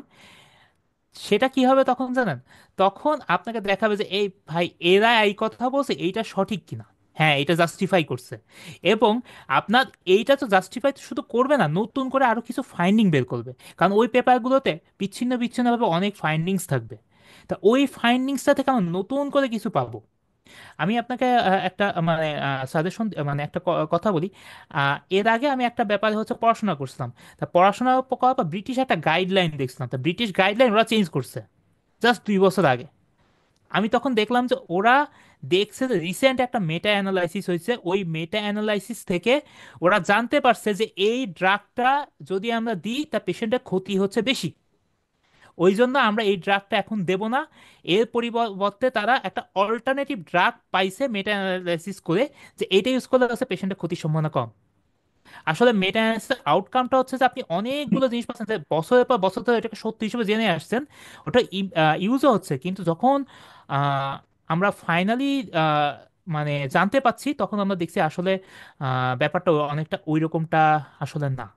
আমরা তখন দেখতেছি নতুন একটা ফাইন্ডিং। এইভাবেই কিন্তু আমাদের ডে বাই ডে নতুন নতুন ড্রাগ আবিষ্কার হচ্ছে, নতুন নতুন থিওরি আবিষ্কার হচ্ছে, নতুন নতুন কিন্তু ট্রিটমেন্ট মেথড আবিষ্কার হচ্ছে। আমি একটা সিম্পল একটা কথা বলি, আমি যখন হচ্ছে হসপিটালে সার্জারি করতে যেতাম, আমার প্রফেসর বলতো তোমার রিসার্চের অবস্থা কি। তা আমাকে আমি মনে হয় স্যার আমি করছি এরকম কথাটা বলতাম, সে তখন আমাকে একটা কথা বলছে, when you treat one patient you are only treating one patient, when you do a research you are helping thousands 10,000 peoples. আমি তখন এটা বুঝতাম না, আমি তখন মেটা মিলিয়নস অফ অ্যানালাইসিস করলাম, তখন দেখলাম যে আসলে তো কথা সত্যি। কারণ কি এখানে তো আমার কখনো কখনো আমি দেখছি যে 1,000 বা 2,000 পেশেন্টের ডাটা থাকছে। এটা তো সত্যি তো হেল্প করছে এতগুলো পেশেন্টকে। এটাই হচ্ছে মেটা অ্যানালাইসিস। এবং আরেকটা ইন্টারেস্টিং ব্যাপার হচ্ছে, মেটা অ্যানালাইসিস করার জন্য আপনার কিন্তু হসপিটাল হসপিটাল দৌড়ানো লাগবে না। শুধু আপনার কম্পিউটার থাকলেই হবে, আর একটু কষ্ট করে হচ্ছে মানে সময় নিতে হবে, তাহলে কিন্তু হয়ে যাবে। আমার একটা কথা অ্যাড করতে ইচ্ছা করছে। যেহেতু আমাদের voice of doctor research school থেকে আমরা সিস্টেমিক রিভিউ মেটা অ্যানালিসিস করার পাবলিকেশন করার প্ল্যান করছি এবং খুব ভালো জার্নালে। তো রিসেন্টলি আমি দেখতেছিলাম যে যদি পড়তে যখন যখন আমি রিভিউ করছিলাম লিটারেচার গুলো, অনেক অনেক মেটা অ্যানালিসিস যেখানে চায়না থেকে পাবলিশ হচ্ছে অনেক বেশি বেশি। এটা এই হচ্ছে বেশি কি বেশি। মেনলি চায়নাতে এক সময় ফান্ড ছিল না। আজ থেকে 5 থেকে 10 বছর আগে খুব একটা ফান্ড পেতো না গভর্নমেন্ট থেকে। এই সময়টা করতে কি রিসার্চাররা বসে বসে খালি মেটা অ্যানালিসিস করতো। এর জন্য মেটালিসের কোয়ালিটি অনেক হাই হতে হয়, এবং আপনি যেগুলো বলছেন এগুলো খুবই ইম্পর্টেন্ট এখন। মানে এত বেশি মেটালাইসিস হয়েছে যে এখন ওই যে পিকো ক্রাইটেরিয়া যেটা আছে আর কি অনেক মডিফাইড করে অনেক সুন্দর হবে।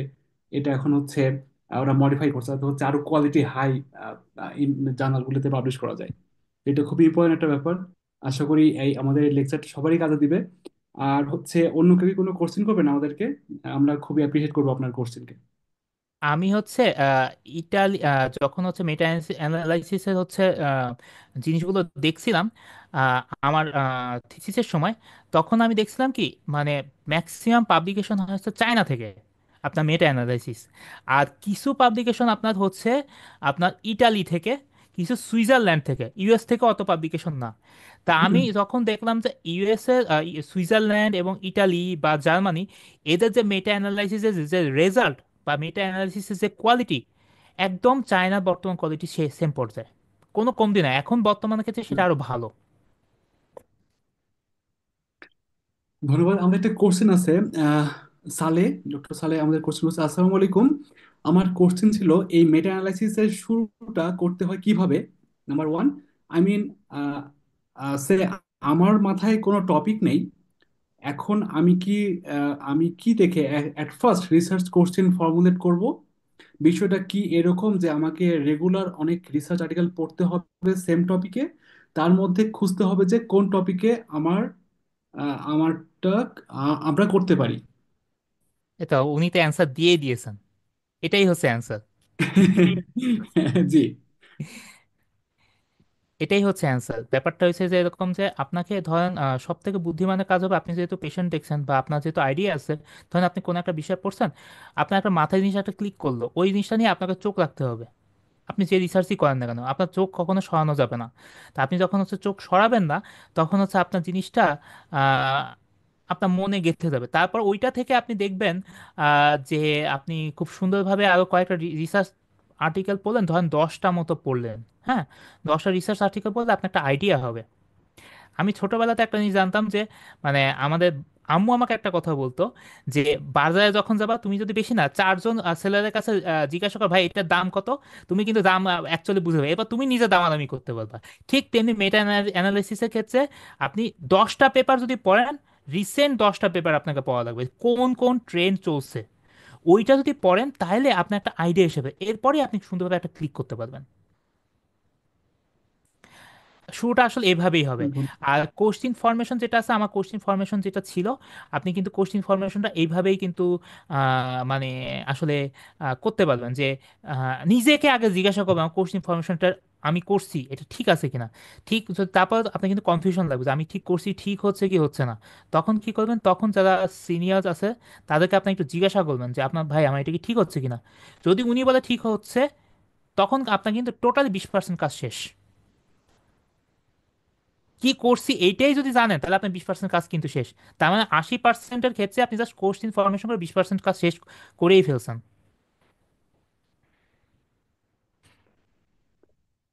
অনেক ধন্যবাদ ডক্টর সিয়াম। আর অন্য কি কোশ্চেন করবেন কেউ? জি ভাই, আমার একটা কোয়েশ্চেন ছিল। জি। আমার কোয়েশ্চেন হচ্ছে, ভাইয়া যেটা দেখালেন ফরেস্ট প্লটটা, মেটা অ্যানালাইসিসের ক্ষেত্রে কি ফরেস্ট প্লটই মেইনলি ইউজ করতে হবে, নাকি আমরা অন্য কোনো চার্ট, এই যে পাই চার্ট বার চার্ট ওরকম কিছু ইউজ করতে পারি? মানে ফরেস্ট প্লটটা তো ভাইয়া অনেক মানে ডেমনস্ট্রেশন দেখাইছেন কিভাবে কিভাবে কোনটা কি মিন করে। এখন মেটা অ্যানালাইসিসে কি মানে ফরেস্ট প্লটই ইউজ করতে হবে এরকম কিছু? এটা একটা কোশ্চেন। আর আরেকটা ছিল যে মেটা অ্যানালাইসিস পড়ার জন্য, যেমন যে পাবমেড, এলজেভার এগুলোর নাম বললেন, আমরা মেটা অ্যানালাইসিস কি ওগুলাতেই পড়বো, নাকি মানে কোনো স্পেসিফিক সাইট আছে যেখানে আমরা পাবো? খুবই আচ্ছা, সুন্দর কোশ্চেন। আমি হচ্ছে আপনাকে আগে সাইটের অ্যান্সারটা দিই। হ্যাঁ, প্রথমত মনে করেন হচ্ছে মেটা অ্যানালাইসিস আমি যখন করা শুরু করি আমিও ভেবেছিলাম সেম কথা। কিন্তু মনে করেন আমি ওইটা করতে গিয়ে আমার প্রচুর টাইম আমি ওয়েস্ট করেছি, 1টা বছর আমি ওয়েস্ট করেছি অনেস্টলি। কারণ মানুষ বলতো ভাই তুমি হচ্ছে সাইট থেকে পড়ো, অনলাইন থেকে পড়ো, তোমার জন্য খুব সহজ। কিন্তু বাস্তবতা তা না। তো সাইট যেগুলো দেওয়া হয়েছে, সাইটগুলো আপনার একটা রিসোর্স যে হ্যাঁ আমি এই জিনিসটা করছি, আমার এটা করা উচিত, আমি এইটা সম্পর্কে একটা আইডিয়া নিচ্ছি। But those are not your solutions. আপনার এটা কোনো সলিউশন দেবে না। আপনার সলিউশন ওখানেই দেবে আপনি নিজে ইনিশিয়েটিভ কি নিচ্ছেন। আমি একটা টপিক চুজ করছি, এবার আমি কারোর সাথে কাজ শুরু করব। মানে আপনার কাজ শুরু করাটা, আপনার কাজ করাটাই আপনার সলিউশন। আপনি যদি নাও পড়েন, আমি আজকে যা বললাম এই পিপিটিটা সম্পর্কে বা আমার যদি লেকচারটা শোনেন, কালকে যদি আপনি একটা ইনিশিয়েটিভ নেন, এটা 10 মানে আপনি যদি 1 বছর ধরে পান তার থেকে বেশি ইফেক্টিভ দেবে আপনাকে। এটা হচ্ছে মানে আমার একটা সাজেশন। তারপর আপনি কাজ যখন করবেন, ধরেন আমরা 1-to-1 টিম শুরু করলাম, তখন আপনি ওখানে আমরা যখন আপনাকে একটা মেন্টর করে দিলাম যে আচ্ছা আপনি এটা পাচ্ছেন না, আপনাকে আমরা এখানে হেল্প করলাম, তখন কি হচ্ছে জানেন, তখন আপনার জন্য এত সহজ হয়ে যাচ্ছে। হ্যাঁ আমি কাজ করছি, শিখছি, পড়ছি, এই থিওরিতে আগাতে হবে। আমি পুরা শিখে নিয়ে তারপর কাজ করবো, no, it won't work in this era. এইটা হচ্ছে এখন এআই যুগ, এআই যুগে কিন্তু এই জিনিসটা কাজ করবে না। ঠিক আছে। আর যদি হচ্ছে কোনো কোনো সমস্যা থাকে, তখন আপনার হয়তো ইন্টারনেটে সার্চ করবেন বা এআই দিয়ে যেভাবে সার্চ করে দেখবেন, অতটুকুই আপনি নেবেন। কারণ আমাদের মাথাতে অত কিছু নিতে পারবেন না। এটা হচ্ছে আমার একটা ওয়ে। কারণ আমি দেখেছি চাইনিজরা, আহ, আমার একজন সিনিয়র ছিল, উনি একটা মেটা অ্যানালিসিস কমপ্লিট করে 7 দিনে। চাইনিজ। 7 দিনে পুরা মেটা অ্যানালিসিসের তার সব কিছু কমপ্লিট করা সারা। কিন্তু এই 7 দিন সে কীভাবে করতো, 7 দিনের মধ্যে সে 14 ঘন্টা করে বা 18 ঘন্টা করে সে কাজ করতো। এবার সে অনেক কিছু পাবলিশ করছে। এখন সে বর্তমানে আপনার সুইজারল্যান্ডে আছে। সো এইটা হচ্ছে ওয়ে, উনি আমাকে এটা বলেছিল যখন আমি টাইম ওয়েস্ট করছিলাম।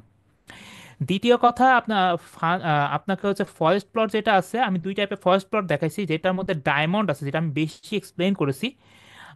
ওইটা হচ্ছে আপনার বেস্ট ফরেস্ট প্লট। কেননা আমি একটু আরেকটু বলি। এখানে ডক্টর আরিফুল আছেন। গত 3-4 বছর আগে, 2021 সালের দিকে আরিফুল আমাকে একটা আর্টিকেল পাঠাইছিল। সেই আর্টিকেলটাতে ওই প্রথম টাইপের ফরেস্ট প্লটটা ও ইউজ করছিল। কিন্তু ওখানে আমি একটু বলছিলাম যে, আরিফুল তোমার এই ফরেস্ট প্লটটা যদি চেঞ্জ করে তো ভালো হতো। তো আরিফুল হচ্ছে তখন অনেক কাজ করে ফেলছে। পরবর্তীতে এই পেপারটা সাবমিট করার পর আরিফুলকে আসলে অনেক প্রবলেমের মধ্যে দিয়ে যেতে হয়েছে। বারবার বলছে এইটা চেঞ্জ করো, ওইটা চেঞ্জ করো। আমি তখন বলেছিলাম যে এইটা যদি চেঞ্জ করার সুযোগ থাকতো তাহলে আমি তোমাকে বলতাম চেঞ্জ করো। কিন্তু এখন আর চেঞ্জ করার কোনো সুযোগ নাই, কারণ কি এখন তো তুমি অলরেডি পুরো আর্টিকেল লিখে ফেলছো। সো এখানে আপনাকে হচ্ছে মোটামুটি এটা বলতে পারি যে মেটা অ্যানালাইসিসের ক্ষেত্রে আপনার ফরেস্ট প্লটটা ইউজ করাটাই বেটার। এর পরের দিন যখন আমি লেকচার দেবো তখন ফানের প্লট সম্পর্কে আপনাদেরকে একটু বলে দেবো। সেখানে আপনারা হচ্ছে বুঝতে পারবেন। আর চাইনিজদের বা হচ্ছে যারা ইউরোপিয়ান তাদের হচ্ছে মেটা অ্যানালাইসিস কেন ভালো, আজকে আমি যতগুলো দেখালাম, আমি যত মেটা অ্যানালাইসিস দেখেছি বা পড়েছি, সবগুলো হচ্ছে আপনার আসলে এই স্ট্যান্ডার্ডে আমি কাজগুলো দেখেছি, ভালো কাজগুলো। সো আপনি যদি সত্যি পাবলিশ করতে চান তাহলে আমার কাছে মনে হয় যে কারেন্ট ট্রেন্ড যেটা চলছে সেই ট্রেন্ডটা ফলো করতে হবে। আর আরেকটা জিনিস বলছি, যে আমি বারবারই বলছি স্ট্যাটিস্টিক্স না পারলে কোনো প্রবলেম নেই, কিন্তু আপনাকে ডিজাইন করতে হবে। ডিজাইনার আপনি, আপনি হচ্ছে ডিরেক্টর। আপনি লিড দেবেন যে আমি হচ্ছে এইভাবে যাচ্ছি, এবার স্ট্যাটিস্টিক্যাল পার্সনগুলো তুমি আমাকে এভাবে তৈরি করে দাও। আপনাকে সব সফটওয়্যার সম্পর্কে জানারও দরকার নেই, কিন্তু মেইন ডিজাইনটা আপনাকে জানতে হবে।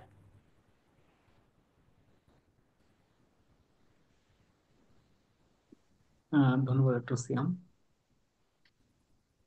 আহ, আশা করি বুঝতে পারছেন। আমাদের কোশ্চেন অবশ্যই থাকবে, থাকতে পারে, আমরা ফিউচারে অনেক আলোচনা করব। আমার কি মনে হয় যে আমরা হচ্ছে এখন 9:30 বেজে গেছে, 2 ঘন্টা হয়ে গেল প্রায়, আমরা এটা শেষ করতে পারি ইনশাল্লাহ পরবর্তী। জি ভাই এআই এর কথা যেহেতু ডক্টর। বলছে, আহ জি আমি ডক্টর হুমায়রা। জি বলুন। ভাইয়া এআই এর কথা যেহেতু বলছেন, আমি মানে একটা কোয়েশ্চেন করতে চাই, হয়তো ফানি লাগতে পারে। যে আমি তো ধরেন চ্যাট জিপিটি কে বললাম যে আমাকে পিকো ফলো করে একটা রিসার্চ কোয়েশ্চেন স্যাম্পল তুমি ফর্মুলেট করে দাও, তাও তো ও দিলই। তো আমি কি হ্যাঁ দেবে। ওটা মেটা অ্যানালাইসিস করতে পারবো? এইবার হ্যাঁ, এখানে একটা কথা বলি। আপনি হচ্ছে এটা এই জিনিসটা আমার মাথাতে এসেছিল। ওরা কি করে জানেন, এখন অনেকগুলো এআই বেরোচ্ছে, এরা এরকম হচ্ছে মানে দেবে।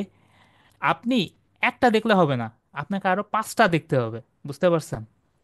5টা দেখার পর আপনি দেখবেন যে এক একজন এক এক রকমের ভাবে অ্যান্সার করছে, আপনি একজনকে বিশ্বাস করতে পারবেন না। বুঝতে পারছেন? এক একজন যখন এক এক ভাবে করছে তখন আপনাকে একটা আইডিয়া হবে। আইডিয়া দিয়ে আপনাকে জাস্ট একটা কথা বলি, এআই কখনো হিউম্যানকে রিপ্লেস করতে পারবে না, এটা মাথায় রাখতে হবে আপনাকে। এআই এআই হিউম্যানই, হিউম্যান এআই এর সাহায্য নিয়ে একটা নতুন জিনিসকে সাপোর্ট করবে, তৈরি করবে, আইডিয়া নিতে পারে। বাট হিউম্যান, যেমন আমি একটা উদাহরণ দিই, আল্লাহ আমাদেরকে তৈরি করছেন, আমরা কিন্তু কখনোই আল্লাহর উপরে যেতে পারবো না। ঠিক তেমনি এআই এআই এর জায়গাতেই থাকবে, কিন্তু এআই এর আমাদের হেল্প নিতে হবে। এইটা দিয়ে আপনি একটা তৈরি করতে পারবেন, কিন্তু সেটা আপনাকে দেখাইতে হবে। যারা এক্সপার্ট আছে তাদেরকে আপনি দেখাতে পারবেন। তখন আপনি একটা যখন অ্যান্সার পাবেন, যে আপনার হৃদয়টাকে শান্ত করছে যে হ্যাঁ আমাকে একটা একটা অ্যান্সার দেবে, যে হ্যাঁ ভাই এটা তুমি এবার আগাইতে পারো, তখন মনে করেন আপনি ওইটা দিয়ে রিসার্চ কোশ্চেন ফর্মেশন করে 20% কাজ করে ফেলতে পারলেন। ডক্টর হুমায়রা আর কিছু থাকলে জিজ্ঞাসা করতে পারেন। না ভাইয়া, থ্যাংক ইউ সো মাচ।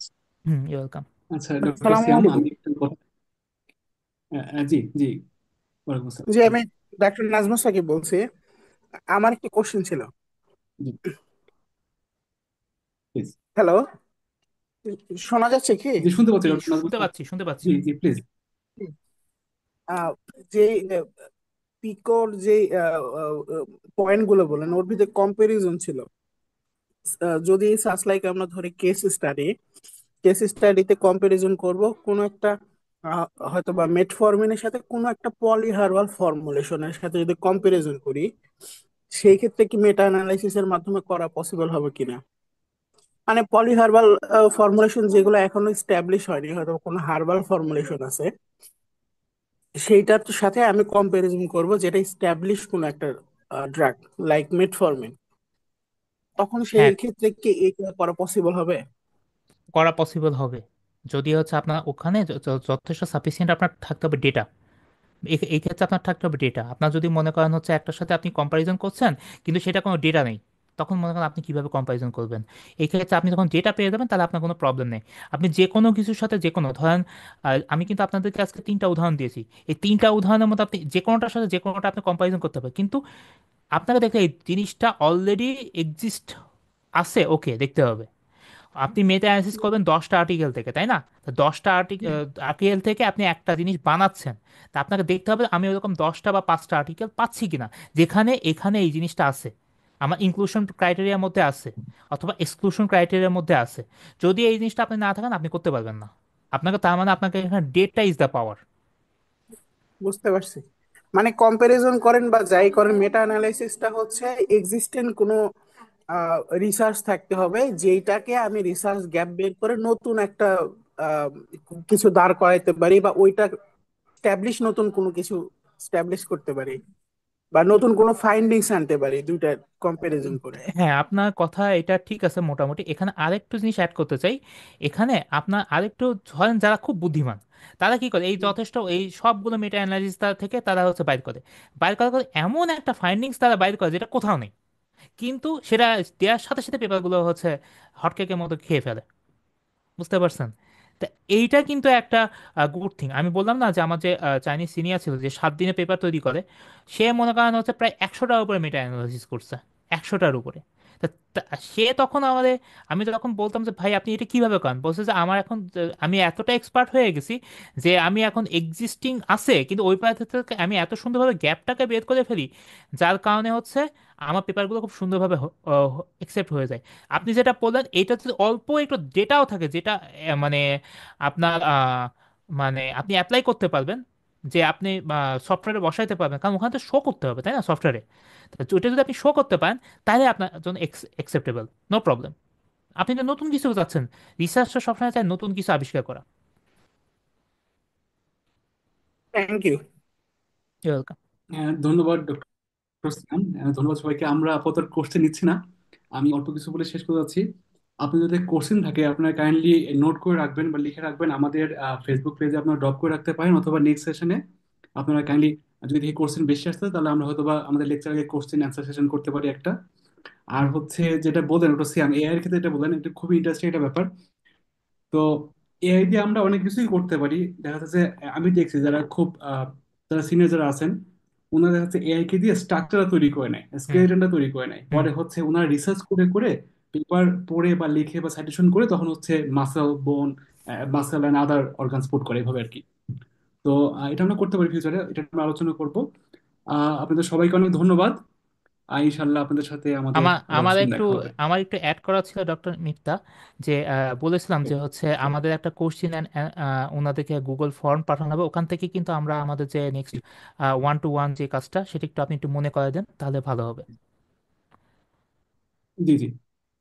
তাহলে হচ্ছে এটা কি আমরা হচ্ছে ইয়েতে সেন্ড করবো, আমাদের জমিকে সেন্ড করবো নাকি ওনাদেরকে আমরা পার্সোনালি ইমেলে সেন্ড করবো? আমরা ওনাদেরকে এর আগে যেভাবে সেন্ড করছি আমরা ঠিক সেভাবে সেন্ড করব। মানে আমার কথা হচ্ছে যে আচ্ছা জি। আপনারা আজকে যে আচ্ছা লেকচারটা পেয়েছেন সেই আপনারা আমাদের যে নেক্সট টাইপের লেকচার হবে, কারণ আমরা চেষ্টা করছি আমাদের বেস্ট। আমরা সবাই ফরেন কান্ট্রিতে থাকি কিন্তু আমরা আমাদের জায়গা থেকে আমাদের দেশকে যাতে কিছু দিতে পারি আমরা সেটা চেষ্টা করছি আসলে। সো এটাই হচ্ছে আমাদের লক্ষ্য। তা যেহেতু এটা আমাদের লক্ষ্য, আপনারা জাস্ট আমাদের সাথে থাকেন যাতে আপনারা নতুন কিছু শিখতে পারেন। আজকে যেটা শিখালাম কালকে ধরেন আজকে ডক্টর হুমায়রা বা ডক্টর নাজমুস সাকিব ওনারা কোশ্চেন করছেন, নেক্সট টাইমে হয়তো ওনারা আরও কিছু বুঝতে পারবেন। আরও এইভাবে করলে পুরাটা যখন লেকচারটা শোনা হবে তখন তাদের জন্য খুব ইফেক্টিভ হবে। তা এখানে ডক্টর আরিফুল হক আছেন, উনি হচ্ছে আরও ডিটেলস এর পরবর্তীতে যখন অর্গানাইজ করা হবে তখন ওভাবে আপনাদেরকে ইমেল পাঠিয়ে জানিয়ে দেবেন। আপনার ইমেল বা ফেসবুক পেজ এই জায়গাতে কানেক্টেড থাকবেন যাতে আমরা আমাদের লক্ষ্যটাকে নিয়ে যেতে পারি সুন্দরভাবে। খাপসা খাপসা করে আমরা চাচ্ছি না। জি, ধন্যবাদ রুকুসিয়াম, ধন্যবাদ ডক্টর আরিফুল।